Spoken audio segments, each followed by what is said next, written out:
Yes. This one.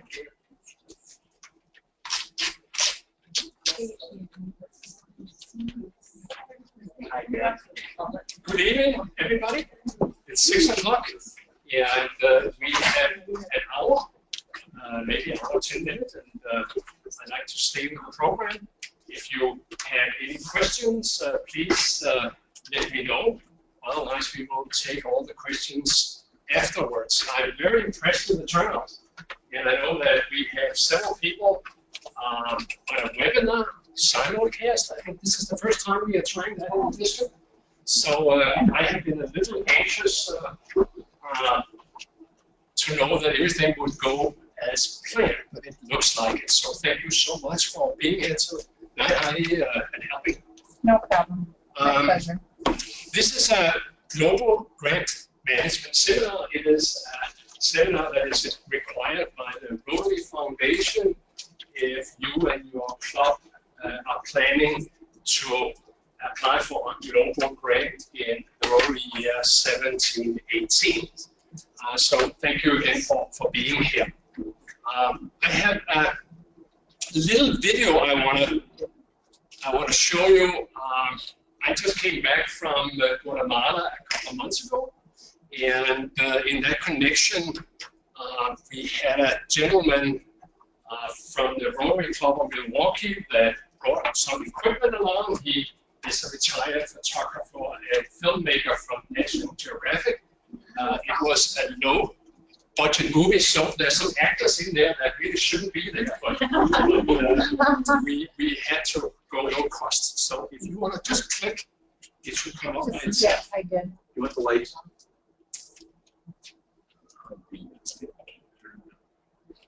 It didn't come up. I'm just going to.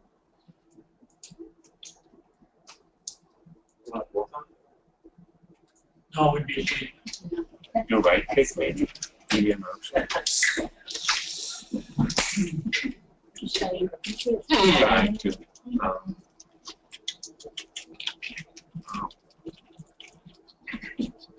On the slideshow, if I show it from my computer, you get to a screen like this, and you just click a couple times. Is that video button on the top? That's for the, no, because that's not actually for the presentation, that's actually for the meeting itself. Oh, for the meeting itself. Okay, let's skip the video, and maybe we at the end of the seminar here can hook up my computer, and I know that we can do it from the computer. So what are we going to accomplish today? We're going to talk about what is a global grant. Where does the money come from to finance the global grant? How can you and your club utilize a global grant? And when you get to that point, so how do you get started? What is expected from you and your club? What is the process? You need to look at your resources. And those are the points that I hope that we can touch on tonight, and that you can go through. And if, like I said before, if you have any questions, we can talk about that during the seminar and also afterwards. So we basically have 3 different types of global grants. We have humanitarian projects, we have VTT or vocational training teams, or we have scholarships for scholars. If you look at the humanitarian projects, those are typical projects with water, sanitation, the points of focus that the foundation has given us. They have to have a budget of minimum $30,000. The Rotary Foundation match has to be a minimum $12,000, and the maximum is $200,000. Another global grant is the vocational training team. The cost up to $30,000, and here you are using district designated funds, and we're going to talk about that a little later, what that is, and then the World Fund. Those are split between the two funding sources, the 30,000. And then you have scholars. Those are also split up between DDF funds from the district and matching funds from the Rotary Foundation. In the past, because of funding restraints, our district decided that we would not do a VTT and a scholar in the same Rotary year. This year, Jeff, our current district governor, decided because of accumulated funds that we could do both. So there is a good chance this year we're both going to have a scholar, and we're also going to have a VTT team, plus we are going to do the other grants that we normally do in a Rotary year. What? Yes. The TRF, what does that stand for? The Rotary, the Rotary Foundation. TRF? Yeah. The Rotary Foundation. Oh, God. Yeah. No, Right. we are very good at all these acronyms. It's like We're just like Ohio State University. I didn't invent it. I had a question too. Yes. People go back to this. Like you had mentioned that for the match, for TRF match, you said minimum 12,000, but you said 15,000. Yeah, 15,000 minimum. Oh, not 12,000. No, it's minimum. Okay. 15,000. So where does this money come from?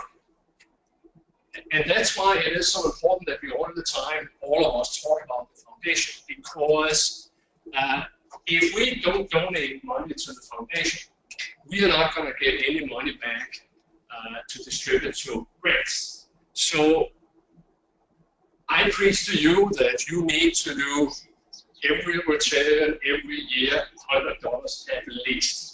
And you have to go back to your clubs and you have to say, all of us, all of our members in this club should do $100 at least every year to the foundation. And it's so easy. You can put that on your quarterly billing. You can do that too. Or you can go to Rotary Direct and you can parcel it out however you wish. Some years ago, I went in and I asked the Rotary Foundation to steal the money out of my checking account. And they do that every year. And I hardly realized that that's going to happen. So I agree with Michael, it's very easy. Please go back and increase to your clubs.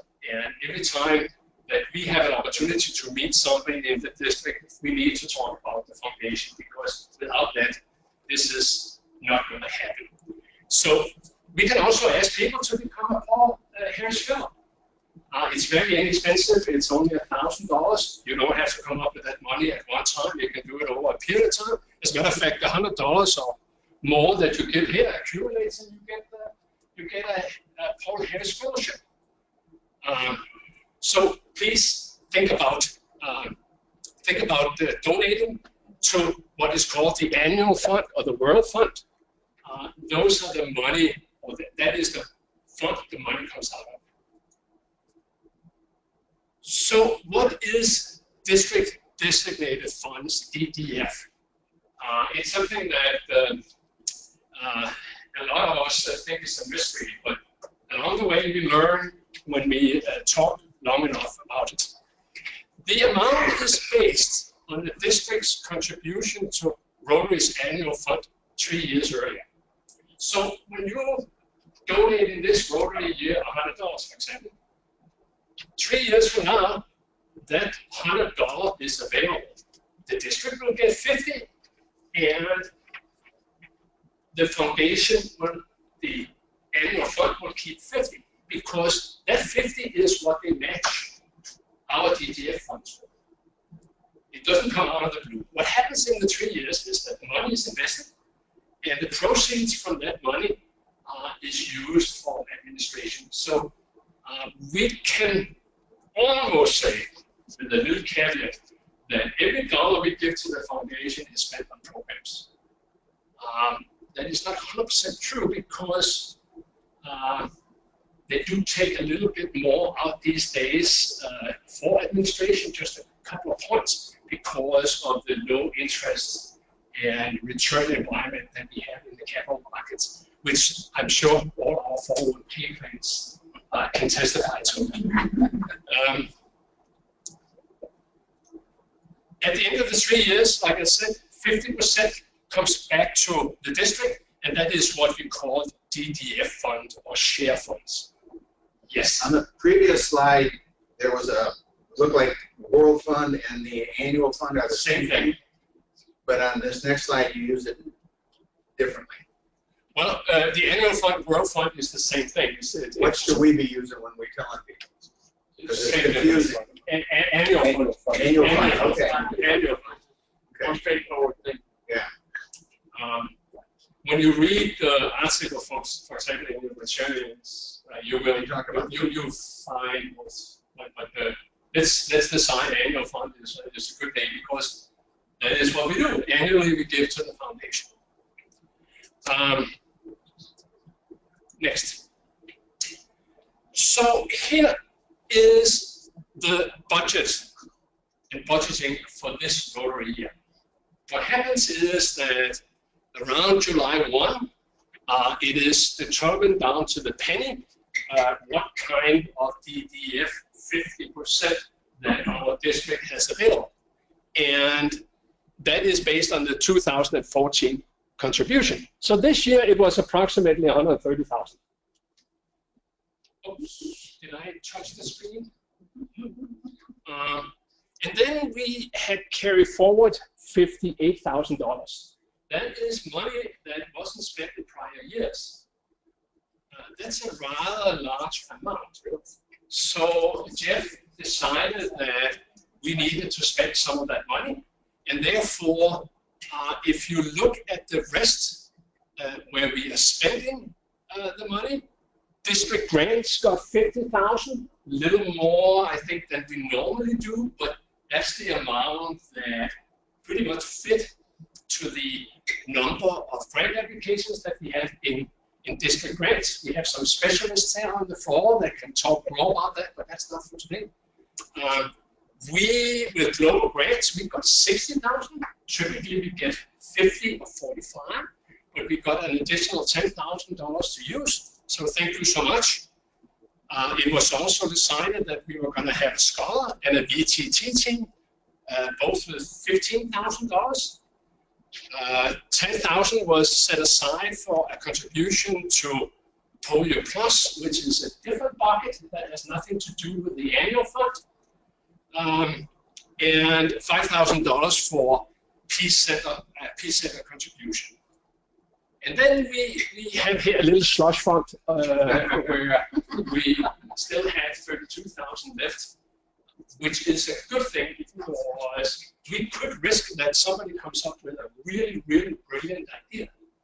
And then our district governor has the opportunity with the board to decide that we might be able to support that excellent idea because we do have a little bit of money left over in the budget. This is just a budget. That doesn't necessarily mean that these numbers will come out 100%. Yes, Mr. Mike. Just a clarification on amounts carried forward. Some of that money was earmarked for projects and the like that didn't get spent last year. So that money is carried forward with a string on it that says we've already committed to spend this money for this and such project. Okay, so it's not all free. Last year's district governor didn't underspend or anything else. That's just what gets carried forward. It's an accounting practice. But these are still projects that are probably going to happen. Some of them Yes, some of them could, some of them don't. We had a BTT that we were going to use the money instead for an extra scholarship last year. That fell apart at the very end. So it goes back in. We never really lose it. If it doesn't get spent on a Rotary project of some sort, clarification on that, it's got to be a foundation program. Okay, a foundation program project, it gets rolled over if it doesn't get spent. We never lose it. So you can always tell the people who are contributing that the money they donate is going to be spent on a Rotary project. What happens sometimes I'm is glad I that parked at the main entrance. We found it. Yeah, nice lady out front. what happens, for example, is that somebody will apply for a global grant. We will dedicate money for it, but along the way before the project is executed, it dies, and we have this money sitting, waiting for either the project to happen or not to happen, and that can be between 2 Rotary years. So yeah, Mike is right that we should have spent this already. We have spent some of this already, and we shouldn't spend it all the time. I have one question, if you don't mind. Sure. So you have, I'm new, so Peace Center contribution, what is that? Peace Center, Rotary has instituted a program some years ago where they have dedicated different universities around the country, around the world, as peace centers. Okay. And you as an individual Rotarian, you can donate money to that, or a district can donate or allocate DGF funds for peace centers. Yes. Is that money similar to the Polio Plus, where it doesn't count in the annual Yes. fund? It's a specific donation? Yes. Yes. At any time that you want to open up the mic for others to ask questions, just let me know. Maybe we should take a pause at some point. Yes, let's, if there's people that want to, if they have their hand up, That's not on this one, but that's so the people that are on the webinar has the opportunity to ask questions by clicking a little icon there. That's like a hand, and we can open that microphone. I sound like I know what I'm talking about. You're doing a good job.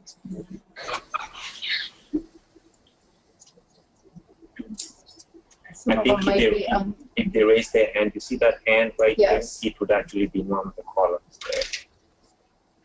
Yeah, that's in here. So I think some people can have themselves muted as well. But currently, if you have a question, just make sure that you're unmuted. And now is a good time if you are on the webinar to ask a question so far.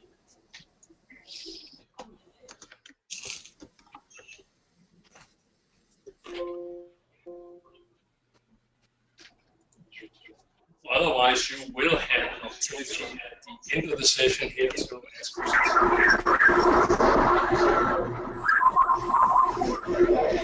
Does anyone have any questions for you? Otherwise, you can always save them for the end.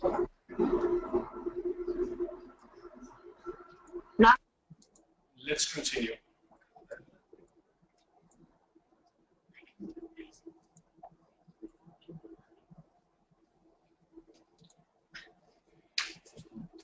The foundation decided some years ago what the areas of focus for the Rotary Foundation should be.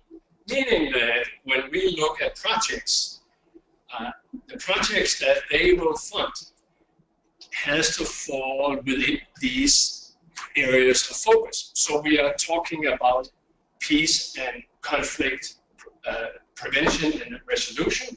And that, of course, ties in with the peace scholars and the peace centers,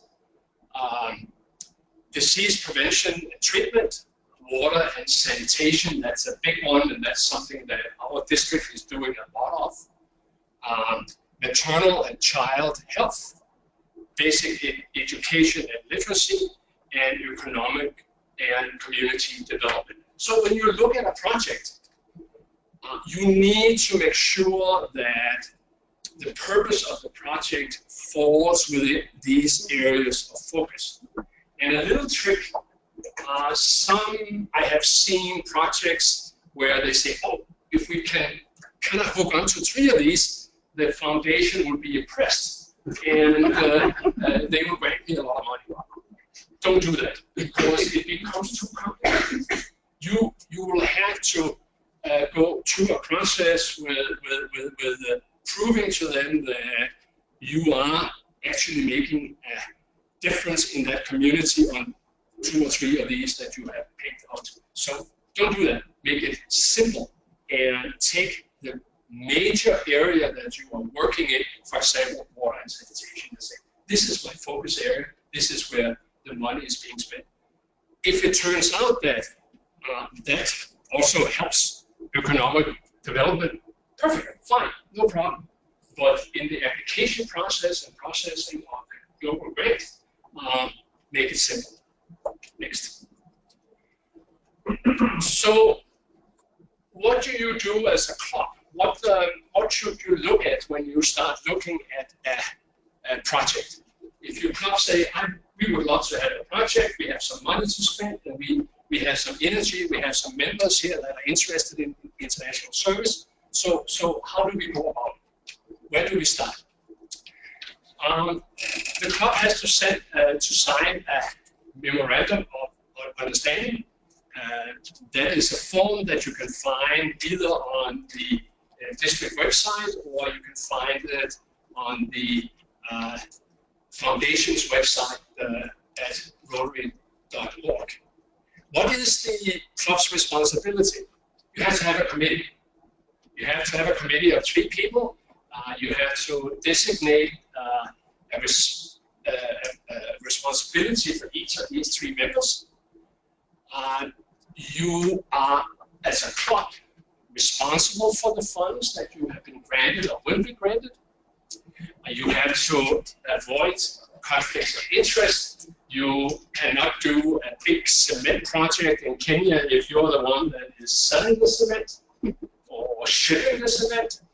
So don't be very careful that you don't have conflict of interest. You have to cooperate with audits and reviews. The foundation will, if the project is big enough, they will send a representative to the receiving country. They will look at the project. They will look at the billing. They will look at all the things that you have told them in your application, if that is coming true. So be ready for a review or an audit. Use the funds as they were granted. In your application, you're going to talk about what you're going to spend it on. Please be good stewards of that money. Spend them for the things that you have in your budget. Make sure that you follow and implement the terms of the MOU. And then timely reporting. That is very, very important, because not only for your project, but for all the other projects in the district. If you don't report, the district doesn't get money going forward. And they come after us with a big stick. So, please hold on to your reporting schedule, including the final report. It's so easy to say, oh, you're done, right? We were successful. Please file the final report. Yes? Steen, is there a maximum timeline on any project? Yes, let's go to the next slide. Maybe I don't have that slide, but you have to report every 12 months. It's not like district grants where you have to be done in an Rotary year. You can spread the project out over several years, but you have to make a progress report every 12 months. And then 2 months latest after the project is finished. So it could take 2 or 3 years. It can take 2 or 3 years, and that's not uncommon that it does. But just remember, you have to make the interim reports. So how do you get started? I have a question, if you don't mind. Yes. You had mentioned something about the audit review. Yes. Depending on how big it is, how do you determine how big that is? There is a schedule. If you have a $40,000 budget, you are less likely to be audited than if you have $200,000. Then there's a certain, I don't have that schedule in my head, but but you can find that schedule on the foundation website. But to me, I think we should treat 40,000 as the same as 200,000. It is money that is donated by Rotarians. We should be good stewards of the money that is given to us. Yes, Nancy. I think what the other thing people don't realize is our money doesn't have to go across the water somewhere. If you have a big project, you find an international partner and have them help you fund it here. We have done very little of that. That's something that the foundation is encouraging that clubs look at. Because if you can find a good project, believe me, you'll be able to find we can help you find some international partners. I mean, don't forget, Canada is an international partner. Funny you should mention this, Nancy. Julio, that was visiting from Guatemala, he is actually the district governor for that area, 3 countries. He was telling that his club had been sponsoring a project in Canada, or been part of that project in Canada. Because I think he was feeling that we are getting all the money. He's sitting in Guatemala, right? He's getting all the money. I think they were ready to do the opposite. And I can certainly appreciate that. And he was telling us that they had participated in the project in Canada. So, to your comments. Just a question. Yes. In that international partner, are you talking about a Rotary partner? Yes. It needs to be a Rotary club somewhere else in the world, and preferably where you might have a relationship with one or somebody who knows a good possibility. I guarantee you can find a club in India who will help. Typically, in most global grants that we see here in our district, one of our clubs will be the sponsor club. And then you will find a hosting club someplace.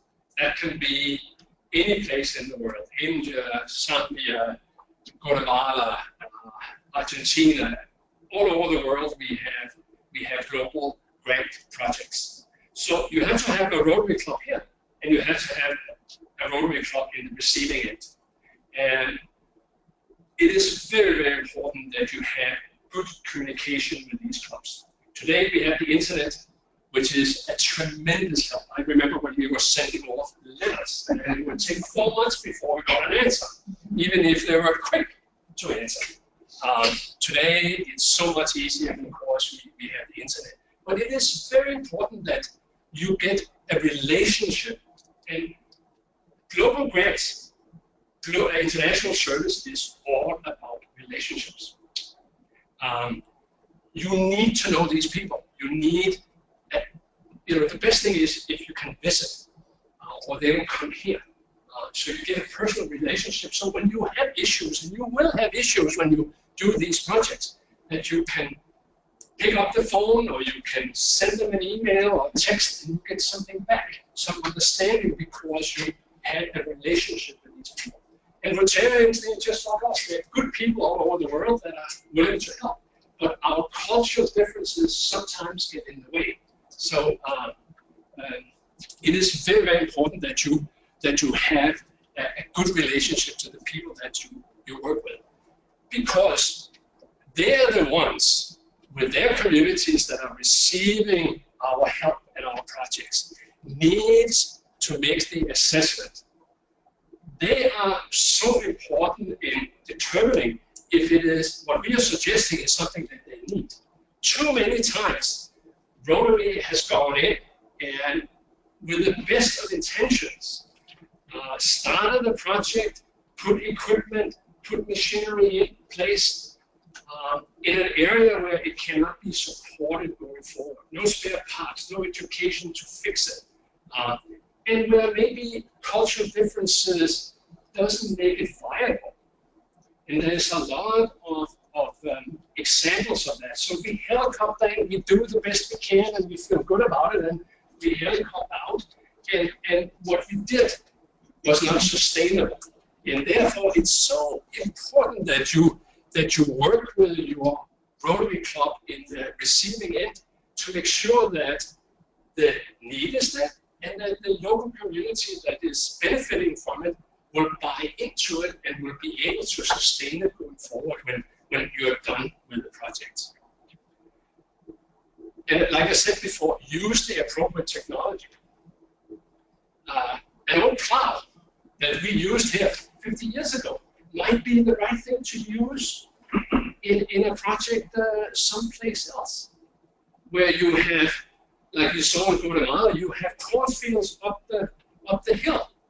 No tractors, no nothing. It was just a hole that they were using. You can't come in there with a big combine, even if you could afford to buy one. So you have to make sure that whatever technology you use, pumps, machinery, motors, and so on, is something that can be fixed and somebody know how to fix it. So it is extremely important that it is sustainable and that the funding we give is worthwhile also when we leave. Knowledge transfer. If you go in and you put in some more advanced machinery someplace, you need to have technicians locally, somebody from the local community that can fix it. And I have heard, I think it was Haiti? Haiti Wells. Yes, where there was a couple of technicians that was invited to Houston to learn how to operate and fix it and make sure that going forward, the local community, not Rotary, but the local community could do the repairs and make it sustainable. You also when you get along with the project and when you finish it, you have to look and see, was it a success? Was it really what we needed? Was it really what we wanted? Because when you start looking at your next project, maybe you could learn something from your last project. So do some evaluation along the way and when you're done with your project. Like I said before, you have to have at least one sponsor here. You have to have a hosting club. But a lot of times it's much better if you hook up with other clubs. There's a lot of opportunity. The more clubs involved, the more energy, the more expertise, the more money. And Rotary and the Rotary Foundation is looking for bigger and bolder projects. So don't be shy. I mean, go out there and advertise your ideas to other clubs in the district or outside the district for that matter, and see if you can get people to hook on and build bigger projects. So what is the mechanics? Now you have a good idea, you have a club someplace, you found out that that's really background, that's really reason for the project. You have a good assessment.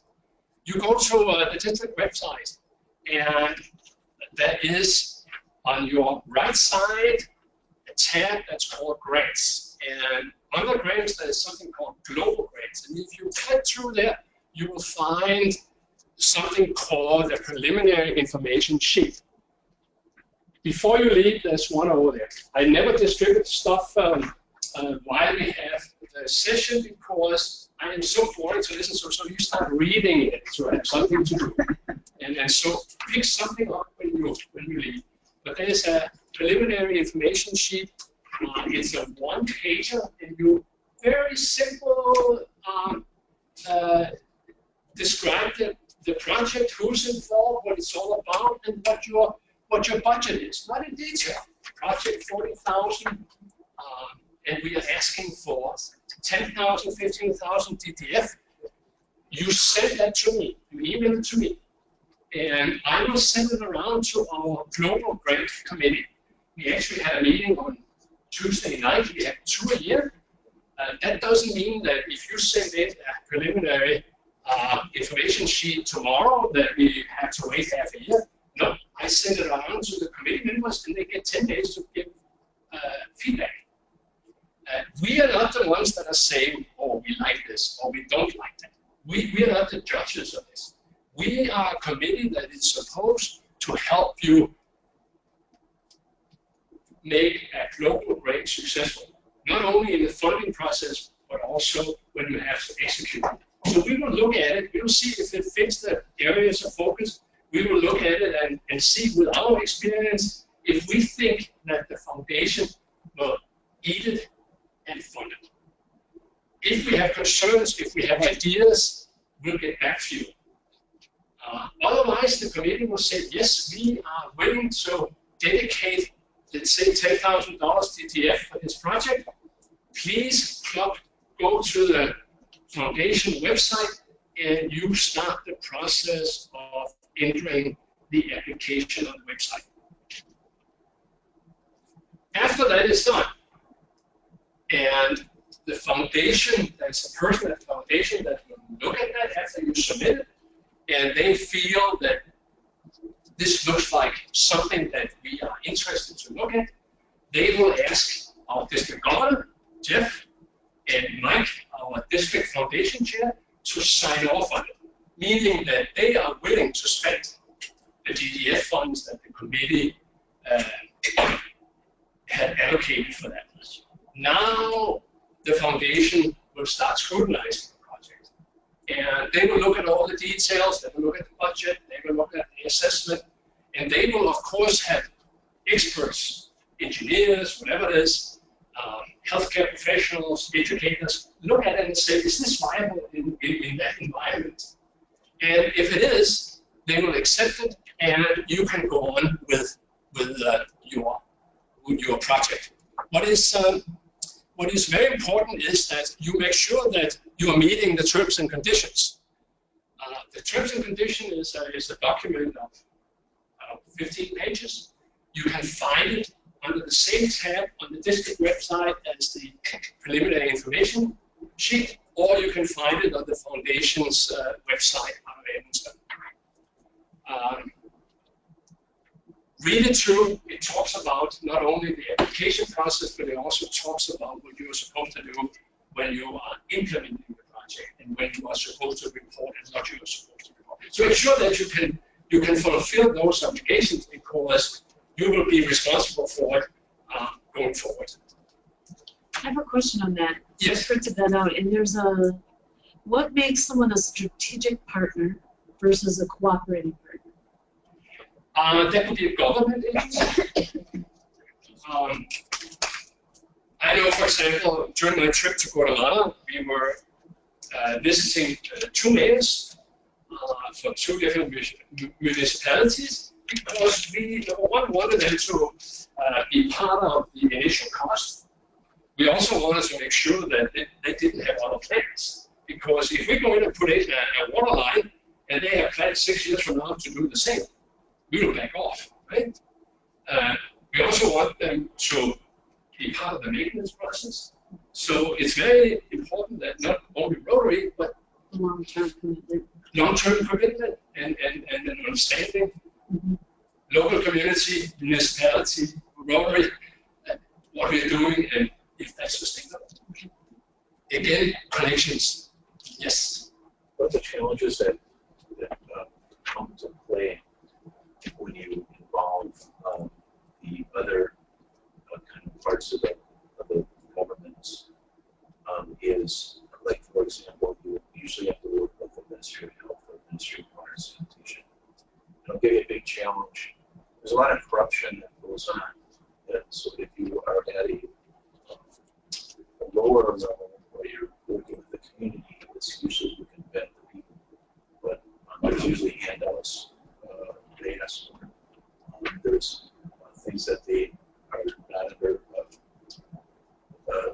that are expected, and so I'll give you an example. When we shipped the drill rig over to Kenya, they have a whole bunch of hoops to jump through, so we shipped it through a container, and it cost me about $18,000 extra, because they had to do. Anyways, to make a long story short, there's reasons why a lot of times when you're doing things that they don't don't want it to be successful because then they'll get to keep the drill rig and then they can sell it.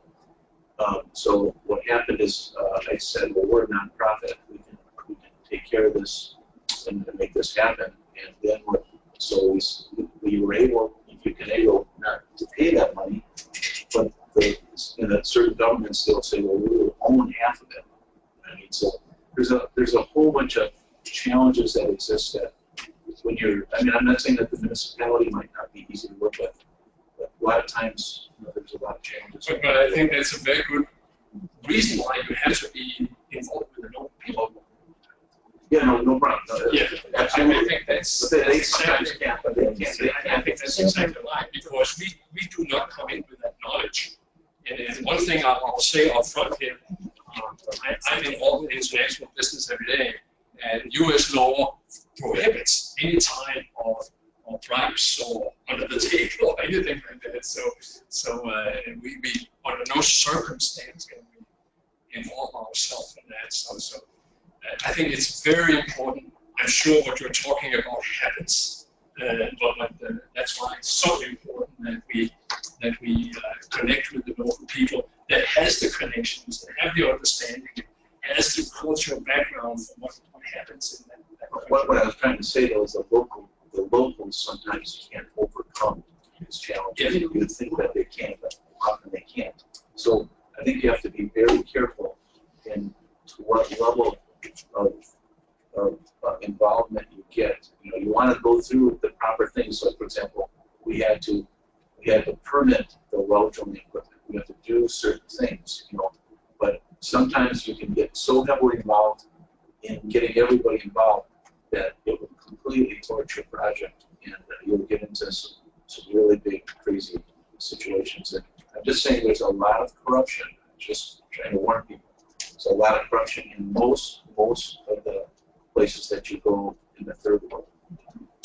Some places they don't want the improvement. Yes. And you may want to be sure that the district governor is Involved. very aware and very involved, because sometimes they're the people who can open Oh, doors. That's why we have learned that the assessment, the upfront work with local Rotary Club and the local community, all the talk and all the visits and all the communication prior to sending money and starting the project is extremely important. Is there a place to find, I do work in Kenya, district governors for different areas? Yes. Okay. Yes. Also, You can find that on the internet. You go in on Rotary.org, okay. and it is a fantastic website. I mean, you can get I found any. it. Yeah, you can get any and all. What is important is that you sign up for My Rotary, put your profile in, and you get access to areas that the general public. Yeah, behind the scenes. Yeah, exactly. I just have one question before you continue. Yes. So since we're talking about corruption and we care about how Rotary does the projects because they're funding most of it, is there any part of the Rotary that can help mitigate some of that, like a policing, I know it, like a policing kind of oversight committee or something that we can use and say, we brought the project to you, you looked at it, we built the project maybe 6 months down the road, can you maybe come because you have more clout, and you can police that so that at least we have some credibility coming from the Rotary. It's not just me reporting. I think I don't think that happens from Evanston. I think that happens from the district governor Okay. of the district that you are working in. Okay. There's a cadre group where experts in various sorts of, whether it be water and sanitation or whatever, somebody in the cadre group Okay. could indeed be helpful, I think, in that, and that's a contact through Evans. Cadre group. Cadre group, Okay. C-A-D-R-E. Thank you. Yes. You had a question.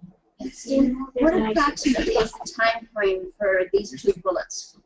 So the signing off of the PDF and then the accepting and funding the project. What can you expect as far as a reasonable time frame? I have seen anything from 8 weeks to half a year. It depends on how many times it goes back and forth. If it's a simple project, if it's a very straightforward, and you as an applicant did a good job of explaining and have all the details, I think I've seen it 8 weeks. But I've also seen I got a copy of a series of questions from the foundation. It was 2 pages, and it was kind of scary. As it turned out, it was a lot of technical details, and I didn't understand a word of it. But an engineer sat down and just crossed it off and answered the questions, and no issue. But it just proves to me that they just don't sign off without looking at it, and that's wonderful. I think that's great. That's good. They're good stewards, and that's what we want them to be. And they want your projects to succeed. And they want the at the foundation. Yeah. They're not there to put roadblocks in your place. No. They really want you to succeed. Steve, I would encourage to have training and training part of the budget in almost every large project. We've done $100,000 ones, not all through the Rotary, but for example, on well drilling, it takes on average about 2 years for them to get good at doing this, and Ken can share that. It doesn't happen in a week, or even they get through that little seminar in Houston. It takes a while to get first. But I think, and then there should be, if you're going to do this in a large scale, you may want to pencil in.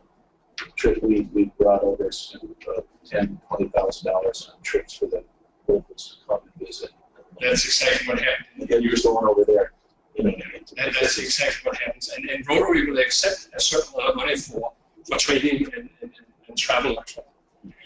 Let's go to the next one. Financing. DDF funds are matched 100% by the annual fund. Now I call it the World Fund here. Let's call it the annual fund. I will get to the slides and make it beautiful. It is 2 different funds. The annual fund is where the money is held in for those 3 years of the interest rate. The World Fund is where it goes to a different fund and is used to supporting projects. Okay. 2 different funds. So we give to the annual fund, the World Fund gives back. That's right. Yes, Okay. yes. Right. Yeah. Let's decide that. The World Fund or annual fund will match 100% of the DTF. The contribution from your club, which is called cash, will be matched with 50%. Non-return contributions are very, very welcome. But my suggestion is that they donate it to your club or to your club foundation. And then you use that as cash, because that way you will get 50% of that money. Funds, if you have 2 projects in a certain country and they look very much like each other and it's all about cement and rebar, well, there was $1,000 left here, so why don't we just use it for the next project? No. You will return it. Even if it is $15, you return it, because you submit your final report, you submit all your bills.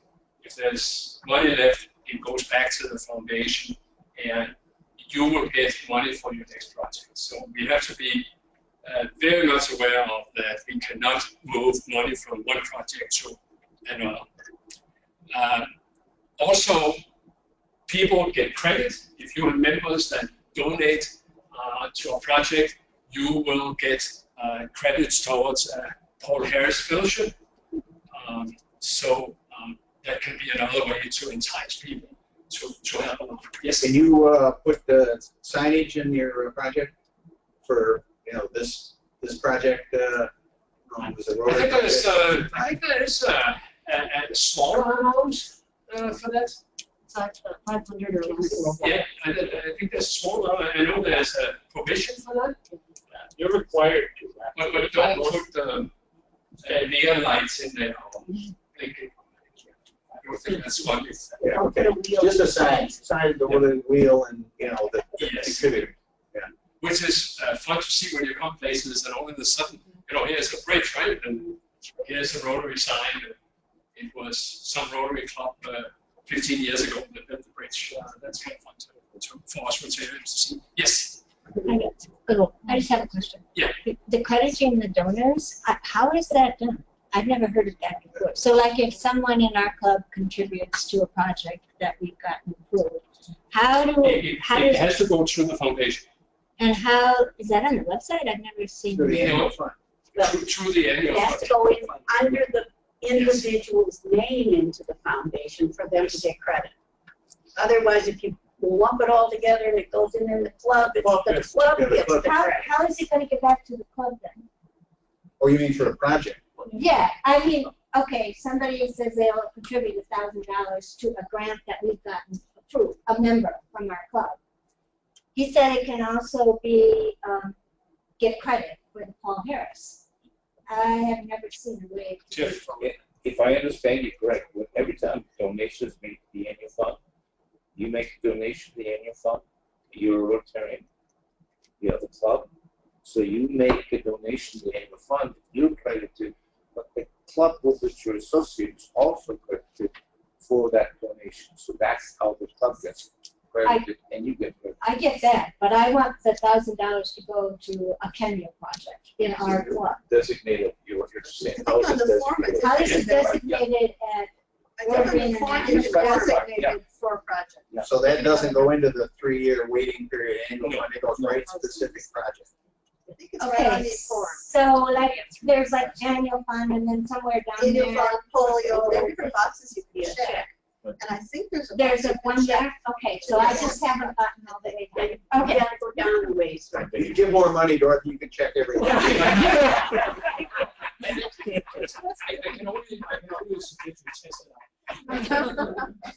No, that's a really good, I mean, I never thought of doing that before. It's a wonderful way to maybe get more money, so. It is. Here is an example of a global grant project budget. And I did change the form from the other nights. 40,000 is the total budget. The district will grant you up to a third of the project's budget, maximum $15,000. So in this case, it will be $13,333. That is matched 100% by the foundation.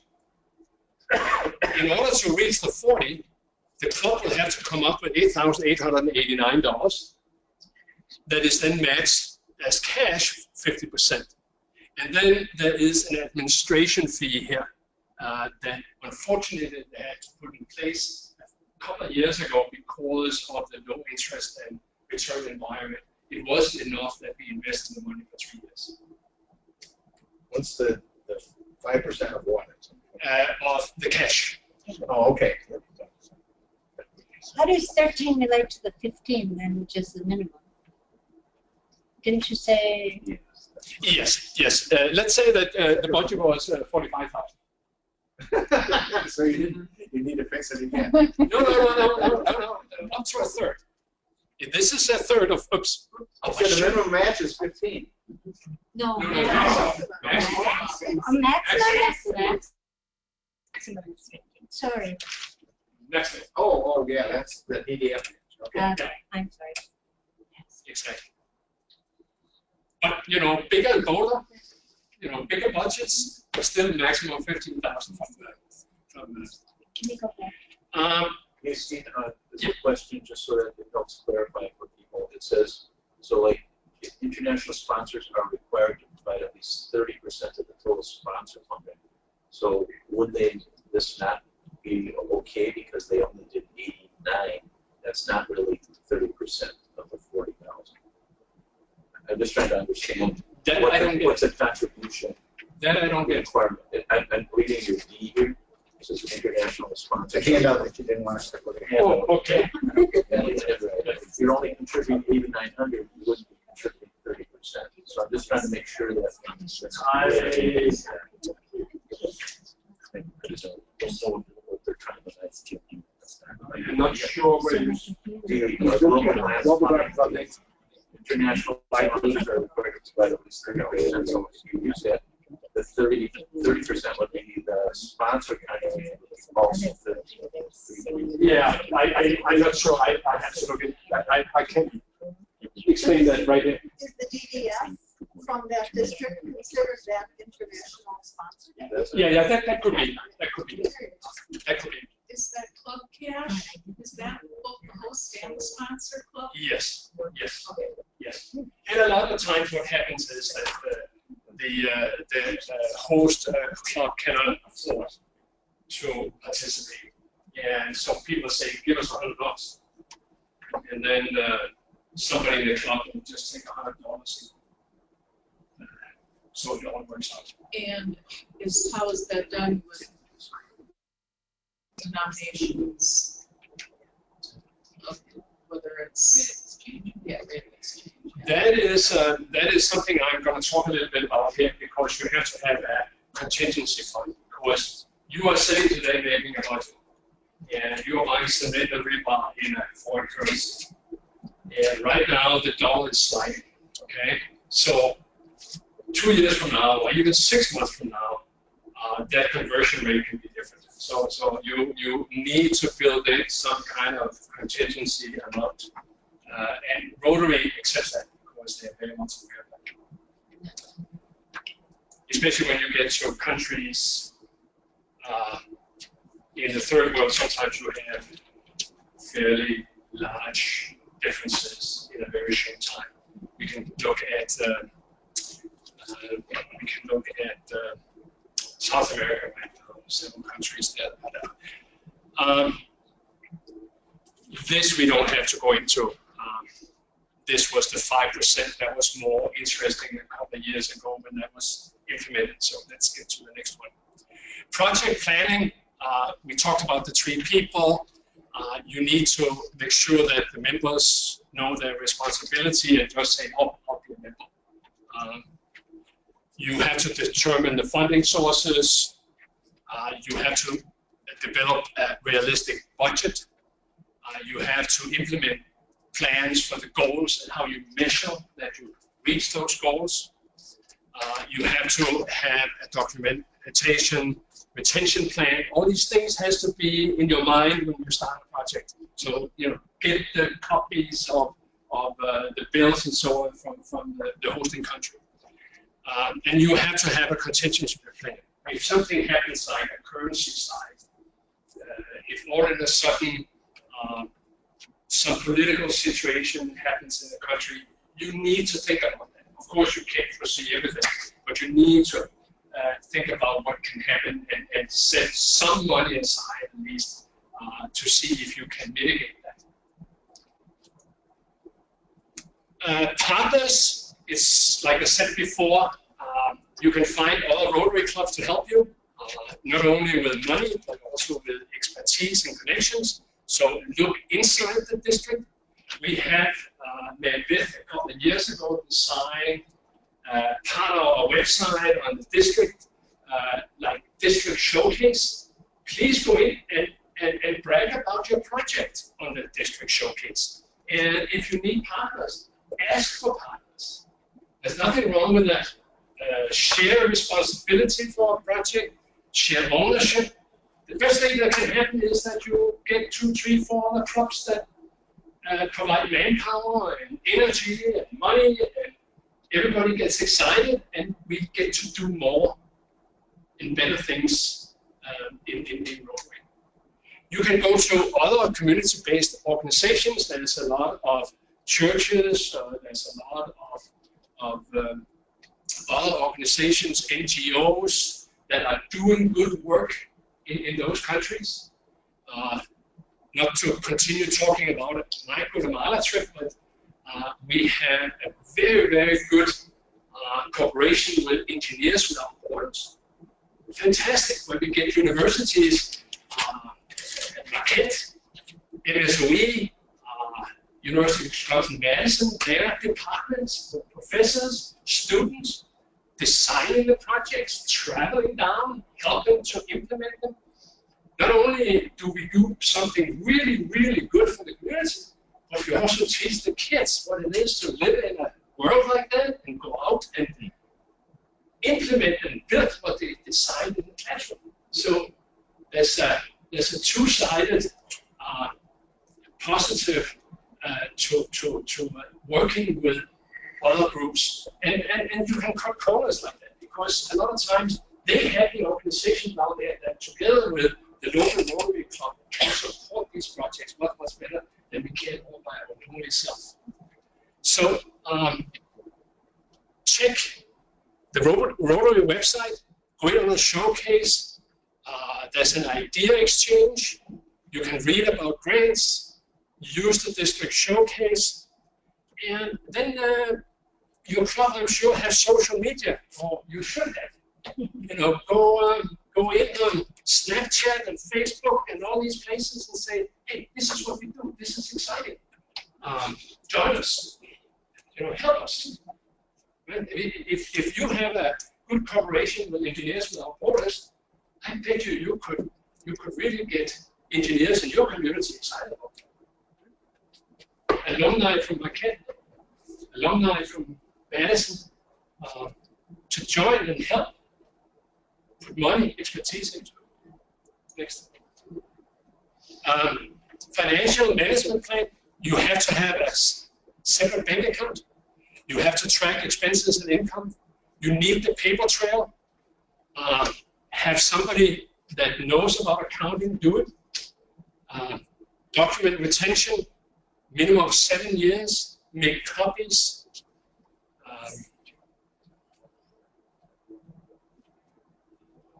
Also make sure that, you know, the committee that exists today in your Rotary Club might not be a committee 6-7 years from now. So have some plan where you keep your files.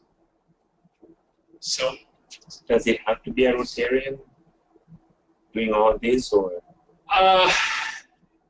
Most likely it would be, because that would be part of the committee that the Rotary Club.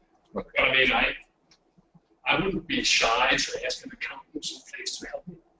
But you have to be a Rotarian to keep the paper trail and to do the reporting and so on. Steve, yeah. I think it's important to have a water committee or a committee that stays there that monitors things, having built that in.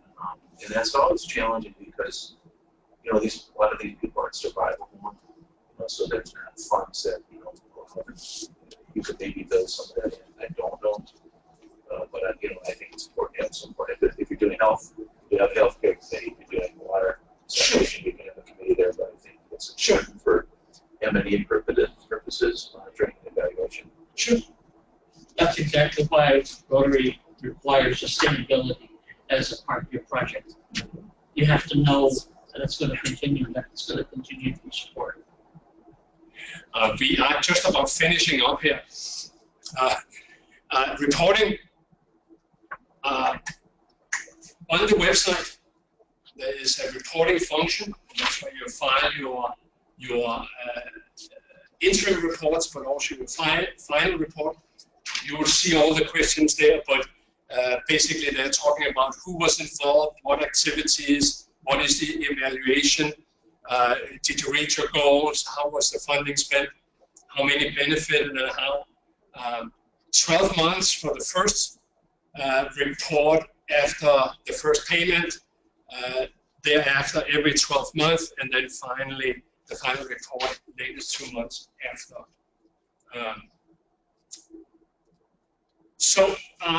Just two new things. For many years we have said no brick and mortar. We cannot build high-rises or apartment buildings or hospitals or anything like that. But Rotary has now changed their definition a little bit. So now we can fund shelters. We can fund small classroom, 2-3 room classrooms, as long as we have water and sanitation involved in the construction of this. That is, I didn't want to print out because it's quite extensive, the explanations and all the rules and regulations surrounding these new regulations. So you can find them on the website, or you can just tell me or ask me. I have them on my computer. I can send it to you. Yes. Just a quick definition of shelter. Are you talking like a covered shelter or buildings that people live in? Probably just a covered shelter. Okay. I would be very surprised if you can go as far as starting to put a roof on things and walls and windows and stuff like that. When I read through it, it kind of came across as kind of like a mud hut kind of thing, or maybe a real simple house, a home for like hurricane victims or something like that, but very, very like mud hut style. Possibly. So, where can you find resources? There's a grant management manual. There's some handouts here. There's some information on the website, our website. There is a lot of information on the Rotary website. You can find all kinds of things, and I can hear that you have been sitting around talking, and there is a lot of information. There's videos, there is documents, there is slideshows. Rotary has become really, really advanced, and that's wonderful to see. So both to promote projects, to promote the foundation, and then when you have sold it to your membership, how to do it. So, and then Mike, more than willing, he's in the phone book. So are you, so am I. So I'm also very willing, so just send us a mail, call us up. We have a good committee. You can also, on the district website, find a list of speakers. So if your club wants to have one of us come and talk about, I promise you, I will not talk about this. This is boring stuff. This is something we have to do. But I like to come and talk about projects and our successes, and how you also as a club can become a success in doing a global project. There's a whole group of people on that list that are willing and capable, and just let us know. I think that is it, I hope. Do you want to open it up for questions? Yes, please. Steen? Yes. I kind of peripherally observed a project that was done in the district, and it took an extraordinary amount of time. There was visa problems in India and everything. It was the Whitnell Park club over there. And one of the things that I took away from that is your committee, when you pick your 3 people, make sure that they're flexible and they're not, they're not the kind of person that says, well, this doesn't work the way we wanted originally, because no matter what kind of situation you get into, that was extreme, I think, hardship. But you need to have people that are pretty willing to bend with the wind and the situation changes. But you can look at that several ways. I have traveled a lot of places in the world because of my business. And when you go to faraway places, Middle East, China, and so on, well, you can expect a little of everything, right? And that's exciting, I think. Otherwise, I would just take a trip to Florida. I mean, That's exciting. Yes. I think when you get into international service, to me, one of the allures is that you meet people from a different culture, people that think not necessarily right, wrong, but think differently. We can learn from that, or we can learn what not to do. But that is fun. There's a lot of things to experience, and sometimes there's a few hardships. Expect the unexpected. Yeah, exactly. But then you have something to talk about when you get home.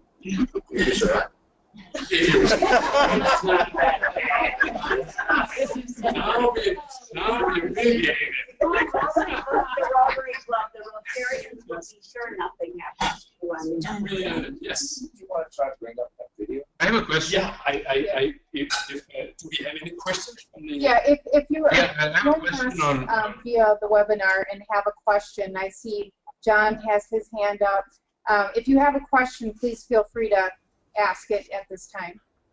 Not a question, but a appreciation and gratitude for you spending your time. And if you're self-muted, just make sure to take yourself off.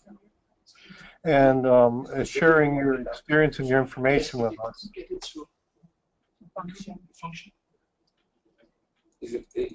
I have a question regarding the project budget. Can you take it out before?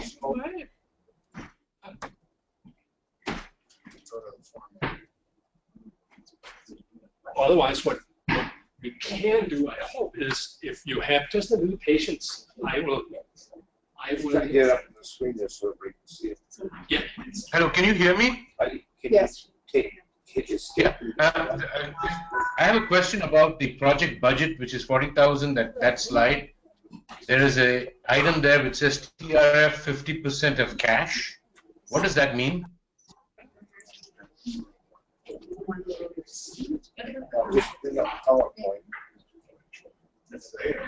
It's there.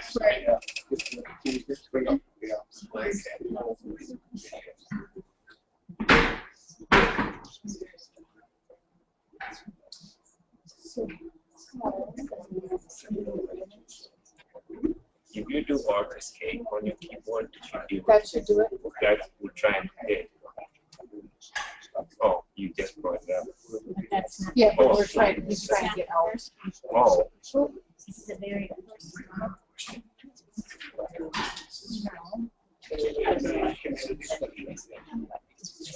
I was talking about the slide where you had a project budget of 40,000, DDF 1/3. That brings me back here. So just go into. Click on this. You should be able to, down at the bottom of the frame there, you should be able to drag the control bar for the video, if it's truly there. Yeah, I don't see. I don't see it there. Correct. The video of it. Yes. Let me connect my computer. I tried it 10 minutes before I left home because I wanted to.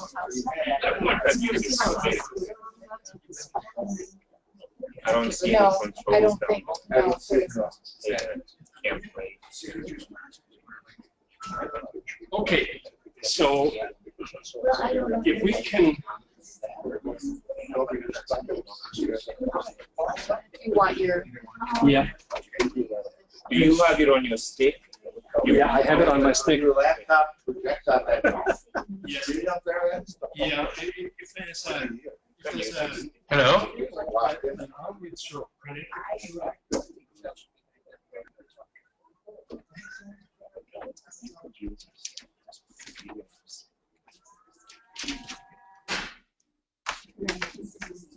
You can put your video on your stick and just plug it in there and play it. It's supposed to be. Yeah, that's what we did. Oh. That's what I think.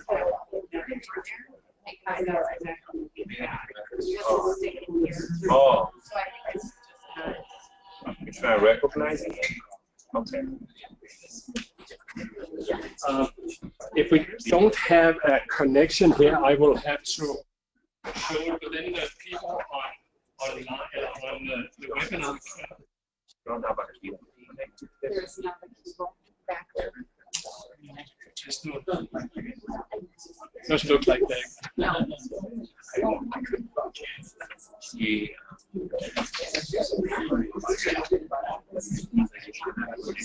There's a couple of cables.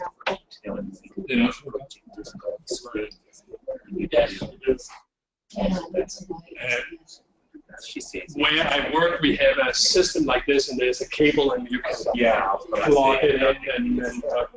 So you will have to bear with me, and I will show it on my little screen here with the loudest possible speaker.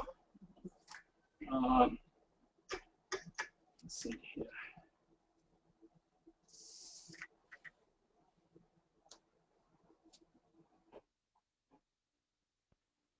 Did everybody make sure they sign in so that we have a record of those who attended?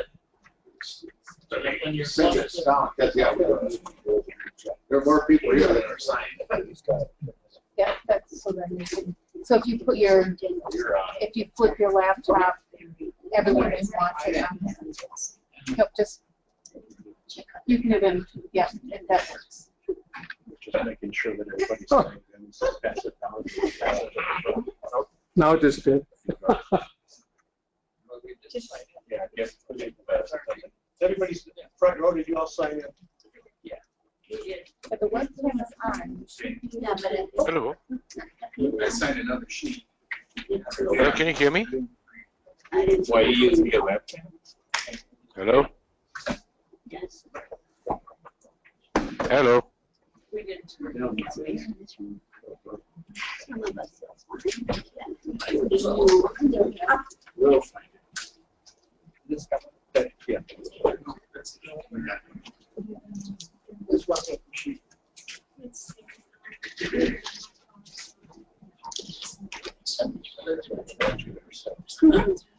You might want to bring it over. I want the place to go where the train goes.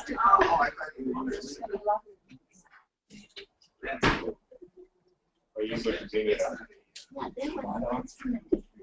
Shut it out.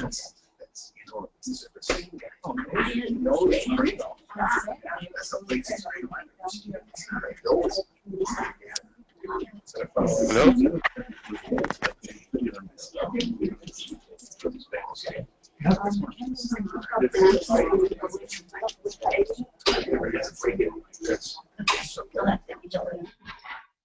Mike or Steen?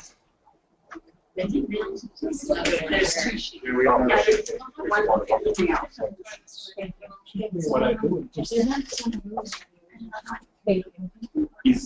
it a file like a video file? Yeah. What's the name?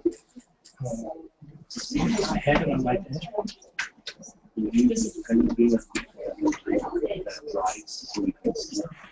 Mike or Steen, can you hear me? Can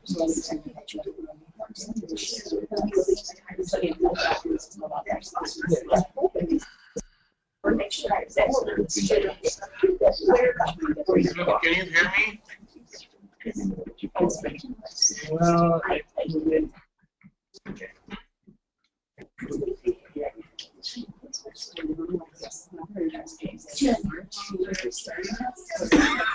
So it's not a file.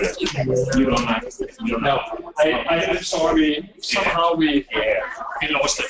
Yeah. So You don't have the file. You can't play it. somehow we. Steen? If you have the file, just play the file. Yeah, exactly. You cannot play the file. The video file.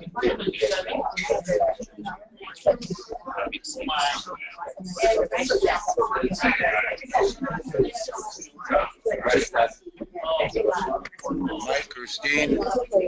You know what?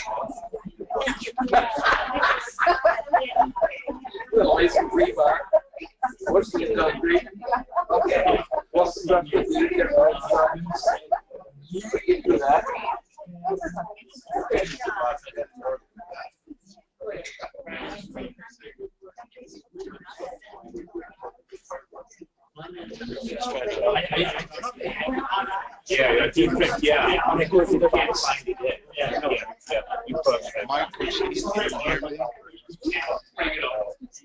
That's good. So any final,